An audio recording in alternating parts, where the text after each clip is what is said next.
Namasté tout le monde. On se retrouve aujourd'hui pour une nouvelle vidéo en mode un petit peu conversation. Cette vidéo fait suite à pas mal de questions que j'ai eues sur les réseaux concernant le mode de vie, on va dire ça comme ça, le mode de vie yoga, si on peut dire ça. Vous avez été nombreux et nombreuses à me demander quelles étaient mes routines, mon mode de vie, est-ce que j'étais végétarienne ou pas.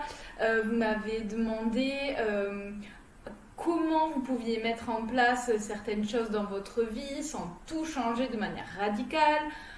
Quelles étaient les premières choses à faire si on voulait changer de vie, en tout cas de mode de vie. Et du coup, je me suis dit que j'allais répondre pour tout le monde dans cette vidéo. Et donc, je vais vous parler de mon cas à moi, ce qui s'applique à moi, ce qui a fonctionné pour moi. Donc, ce qui marche pour moi ne fonctionne peut-être pas pour les autres. C'est vraiment un retour d'expérience que je vous fais aujourd'hui. À vous de piocher ce qui vous paraît cohérent avec vous, ce qui pourrait matcher avec votre mode de pensée, avec ce vers quoi vous voulez évoluer. Et du coup, on est parti pour mes 10... comment dire ça, mes 10 tips mode de vie yoga. Le premier, bien évidemment, c'est le yoga.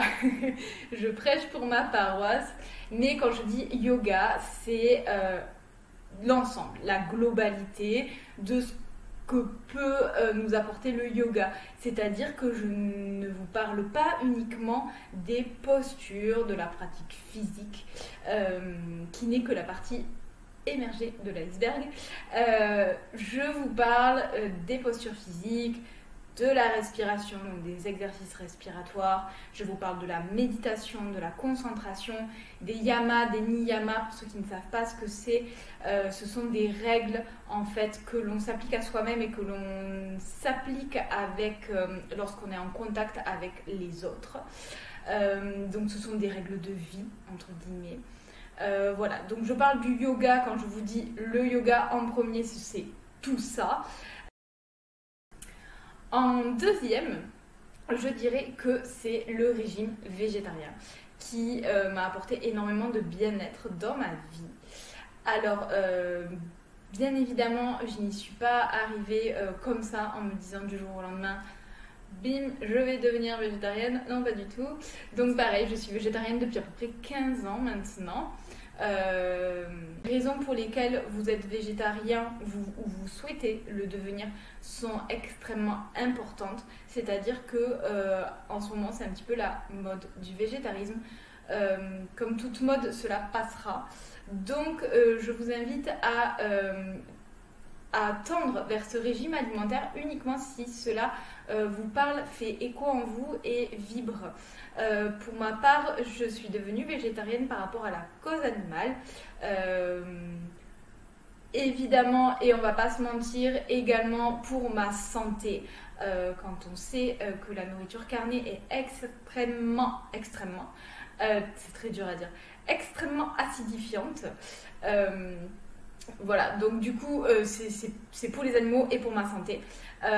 Si ça ne fait absolument pas écho en vous, je trouve que c'est dommage en fait de vouloir devenir végétarien pour le yoga ou pour rentrer dans une mode sociétale. On ne sait pas trop pourquoi, mais on y va parce que ça fait bien.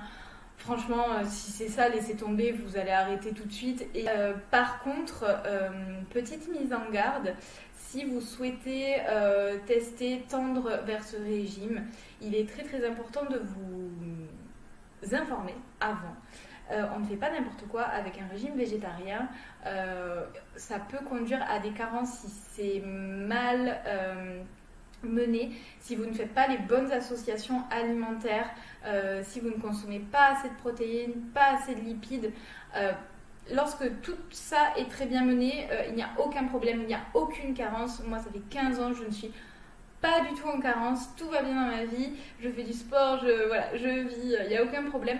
Par contre, on ne fait pas n'importe quoi, donc je vous invite vraiment à aller vous renseigner sur les associations, alimentaires à faire, sur les compléments alimentaires à prendre. Je pense notamment à la vitamine B12 qui est juste obligatoire si vous êtes végétarien strict. C'est une vitamine que l'on ne trouve pas dans le règne végétal, on ne trouve que dans le règne animal.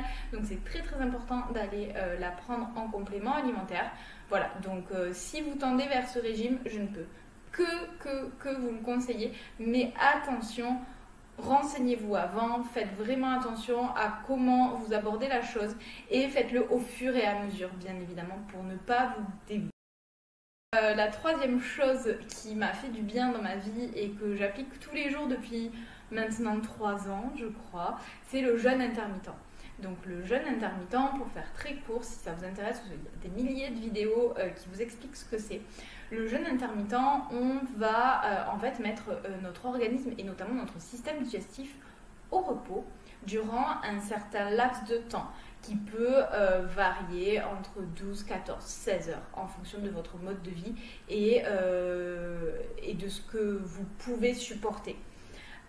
Pour ma part, je saute en fait juste le petit déjeuner, donc je ne petit déjeune pas, je prends juste un café noir sans sucre et donc je fais un jeûne d'à peu près 16 heures entre mon dîner de la veille et mon déjeuner que je prends le plus tardivement possible vers 13h, 13h30 afin d'avoir une période de jeûne la plus longue possible. Cette période de jeûne va nous permettre en fait de mettre notre organisme au repos, notre système digestif, et toute l'énergie qui n'est pas monopolisée pour cette digestion et cette assimilation de nutriments va être du coup mise pour faire un système de régénération du corps, donc de nettoyage, de détoxification. Alors bien évidemment, ça c'est pas magique, mais je vous assure qu'on se sent extrêmement mieux. Moi j'avais extrêmement peur d'avoir faim en fin de matinée vers 11h et en fait pas du tout, puisque on garde en fait un niveau de glycémie relativement stable et enfin stable du coup, sans pic glycémique dû au petit déjeuner et avec du coup l'hypoglycémie qui pointe à 11h du matin en réaction au pic insulinique du petit déjeuner. Donc moi j'ai vraiment vu la différence, je ne changerai pour rien au monde, alors il faut jamais dire jamais, mais je pense que je reviendrai jamais en arrière. Et si le petit déjeuner pour vous c'est votre repas principal, on va dire, vous pouvez bien évidemment sauter par exemple le dîner et du coup votre jeûne sera entre la fin du déjeuner et votre petit déjeuner le lendemain. Le quatrième point qui a un petit peu changé ma manière de vivre et qui m'a amené beaucoup de satisfaction et où je me suis sentie mieux aussi, c'est au niveau de la cosmétique. Je n'utilise plus depuis combien de temps? Je sais pas, je dirais 5 ou 6 ans, peut-être même avant. Ma salle de bain ressemble à ma cuisine en fait. Je n'ai que des huiles végétales, que des huiles essentielles pratiquement et que des produits naturels. Donc en gros j'ai de l'huile de coco pour me démaquiller, de l'eau florale de rose pour me nettoyer la figure. Je n'ai que du savon solide, donc plus de gel douche, banni depuis un moment. J'ai quelques huiles pour ma peau, de l'huile d'argan, de l'huile de jojoba, des choses comme ça. Je fais mes petites mixtures. Pour ma peau, j'utilise du rasoul, de l'argile verte. Enfin voilà, c'est vraiment que des produits naturels. Je n'achète plus de produits transformés, ultra transformés, avec des hormones, avec tout ce qui peut contenir de pas naturel. Quand on lit la liste des ingrédients dans les cosmétos, ça fait vraiment peur. On sait très bien à l'heure actuelle que ça provoque des gros troubles hormonaux, notamment chez la femme. Donc, et on se rend compte en fait qu'on fait de sacrées économies.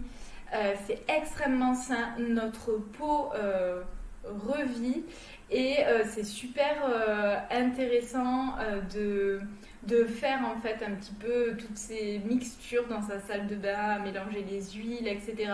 Ça fait un petit peu sorcière et votre peau vous en remercie vraiment. Mon cinquième point, on reste un petit peu dans la nature, c'est au niveau de la cuisine, de ma cuisine. Donc j'ai vraiment fait un grand ménage aussi pour rester dans le naturel. Donc j'ai enlevé par exemple mon four à micro-ondes pour éviter d'avoir des ondes et que ça dessèche complètement la nourriture. Je n'ai plus que des produits bruts dans mes placards. Je fais la cuisine, alors même si franchement, j'aime pas trop passer de temps à faire de cuisine parce que j'ai déjà assez de choses à faire comme ça. Mais du coup, des produits bruts, quand on sait les assembler, ça fait des choses juste merveilleuses avec quelques épices et quelques herbes. Donc j'ai plus que des produits bruts. J'essaye d'acheter au maximum en vrac, mais vraiment un maximum. Je vais très peu dans les supermarchés, en vérité. Je crois que j'y vais une fois tous les 3 semaines pour acheter des choses que je ne peux pas trouver dans les magasins bio ou dans les magasins vrac. Et mine de rien, ça vous fait faire beaucoup d'économies. On peut croire que être vrac, bio, etc., c'est très cher. Et en fait, pas du tout parce que vous achetez tout en brut et vous faites vous-même. Donc du coup, ça revient ça revient beaucoup moins cher. J'ai fait tout un tri également des plastiques, donc j'ai banni le plastique dans ma cuisine, je n'ai plus de plastique, je n'ai plus d'alu. C'est un investissement au début pour racheter des récipients sans BPA, sans plastique, etc. Mais franchement, ce sont des choses qui vont vous rester. C'est un investissement sur le long terme. Et du coup, toutes ces petites choses mises bout à bout font que votre corps vous remercie également et on tend vers un mode de vie un petit peu plus healthy. Mon sixième point, on continue dans le naturel, c'est que je ne prends plus de médicaments depuis X temps. Je ne peux même pas vous dire depuis quand je n'ai pas pris un médicament. Ça doit remonter à 7 ans, 8 ans, quelque chose comme ça, je pense. Donc, je ne me soigne que en nature, en fait. Donc, je fais tout à base d'huile essentielle lorsque c'est accessible aux huiles essentielles. J'utilise énormément l'argile verte. L'argile verte, c'est juste fabuleux, merveilleux. Je crois que tout peut se soigner grâce à l'argile verte. Alors que ce soit en externe, en cataplasme, lorsque j'ai des boutons ou des écorchures, pour désinfecter des plaies, pour des mini-entorses, des angines en cataplasme au niveau de la gorge, des maux de tête avec des cataplasmes au niveau du front et également en interne. Donc je fais des cures en fait d'argile verte que je bois. Ça permet de détoxifier l'organisme, c'est vraiment magnifique, il y a des effets fabuleux, vraiment. Ensuite, je me soigne par le chaud, le froid, des petites mixtures, le grog, franchement, c'est la base. Du rhum, du miel, du citron, il n'y a aucun virus qui résiste à ça. Donc vraiment, c'est vrai que je ne suis pas beaucoup malade, donc je n'ai pas beaucoup à me soigner, mais je ne suis pas beaucoup malade aussi parce que mon mode de vie est relativement, je dis relativement parce que je fais des erreurs aussi et je vis, mais mon mode de vie est relativement sain, donc mon corps, je pense, est relativement sain et donc je tombe très peu malade. Et les seules fois où je tombe malade, il suffit juste que je donne un coup d'aide, en fait, un coup de pouce à mon organisme pour qu'il se remette sur la bonne voie et du coup, en 24 heures, c'est souvent fini. Ensuite, bien évidemment, ce qui rend mon mode de vie un petit peu healthy, c'est mon exercice physique. Donc, je ne considère pas le yoga comme un exercice physique. Lorsque je fais mon yoga, et même si ce sont des pratiques, ce n'est pas pour moi un exercice physique. Donc, tous les jours, je fais un exercice physique. Ça dépend de la saison, de mes envies. J'aime beaucoup aller nager, j'aime beaucoup faire de la musculation, faire du renforcement musculaire, ce qui est très important pour prévenir l'ostéoporose, les problèmes articulaires, etc. Bien évidemment, la randonnée, j'aime beaucoup marcher en nature. Et là, en plus, vous avez double effet, c'est-à-dire l'activité physique et le contact avec la nature. Donc là, vous êtes au top. Voilà. Et je pense que ça participe également à être bien dans sa peau, être bien dans sa vie. Parce que quand vous pratiquez une activité physique, vous accordez du temps à votre corps, à votre santé, vous maintenez votre état de santé au maximum, vous l'optimisez, vous travaillez pour le futur et vous ne pouvez être que mieux. En plus, avec les endorphines qui sont sécrétées, c'est le petit shoot de bonheur post-sport. Ma huitième chose, c'est la méthode Wim Hof. Alors, je ne sais pas si vous connaissez Wim Hof. C'est une méthode qui allie respiration et exposition au froid. Alors, je vais être tout à fait honnête avec vous. La respiration Wim Hof est un petit peu violente pour moi. En tout cas, elle me procure des sensations que pour l'instant, je n'apprécie pas trop. Donc, je la fais, mais avec grande parcimonie. Par contre, je pratique l'exposition au froid. Donc, je coupe mon chauffe-eau d'eau chaude de Pâques à Toussaint à peu près. C'est-à-dire que de Pâques à Toussaint, je me douche à l'eau froide. Lorsque c'est l'hiver et que c'est un petit peu plus compliqué et qu'il faudrait que je me fasse violence pour continuer, je finis à l'eau froide, on va dire ça comme ça. En tout cas, j'essaye de m'exposer le plus que je peux au froid, de manière courte et intense. Si cette méthode vous intéresse, vraiment il y a des milliers de vidéos encore une fois sur YouTube et partout sur le net qui vous expliquent le fonctionnement de cette méthode. C'est tout à fait logique une fois qu'on a compris comment ça fonctionne.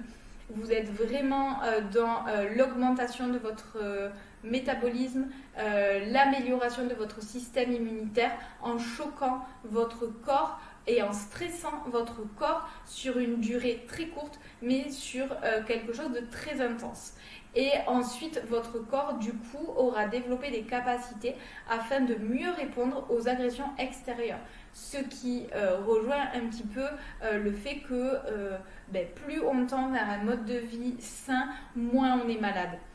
Et donc, du coup, il y a toujours des effets qui se coulent, toujours des doubles effets, des triples effets. Et c'est super. Donc, si vous ne connaissez pas cette méthode, je vous invite à aller vous renseigner, à voir si ça peut vous plaire, peut-être à tester les douches froides. Au début, c'est un petit peu compliqué et franchement, après, on s'y fait bien. Ma neuvième chose que je fais pour être bien, c'est que je pratique la gratitude et les demandes. Je m'explique. Lorsque je veux vraiment quelque chose, j'ai un but, un objectif, qu'il soit professionnel, personnel, toute autre chose, en tout cas tout objectif, je formule des demandes. Donc vraiment, j'essaye de visualiser, je fais vraiment des exercices de visualisation où je me visualise ayant accompli cette chose que je souhaite énormément. Je demande, alors vous pouvez demander à qui vous voulez, moi mon petit truc c'est l'univers, donc je demande à l'univers de m'apporter telle chose et telle chose ou de m'aider à atteindre cet objectif. Alors, pour moi en tout cas ça marche, je pense qu'il y a un pouvoir de l'intention qui est extrêmement fort et que lorsqu'on y croit vraiment et qu'on le fait de manière assidue, je ne vous dis pas que ça va marcher dès la première fois, mais qu'on le fait de manière assidue, en tout cas pour moi, de mon expérience, ça fonctionne. Et une fois que j'ai demandé et que j'ai eu, je remercie. Et je suis dans la gratitude. Et par exemple, je m'endors tous les soirs en effectuant mes gratitudes du jour. Voilà.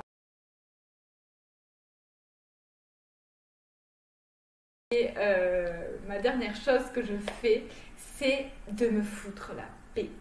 Voilà, donc ça je crois que c'est mon meilleur conseil. Foutez-vous la paix, vraiment. Moi j'ai revécu quand j'ai compris qu'il fallait que j'arrête de tout le temps m'auto-flageller, de me dire que j'étais pas assez bien, que j'avais pas fait assez, que voilà, foutez-vous la paix, vraiment. Arrêtez de vouloir toujours plus, de croire que vous n'êtes pas assez bien, de vouloir tout encaisser, de ne pas vouloir demander d'aide, de culpabiliser parce que vous prenez votre après-midi parce que vous êtes fatigué.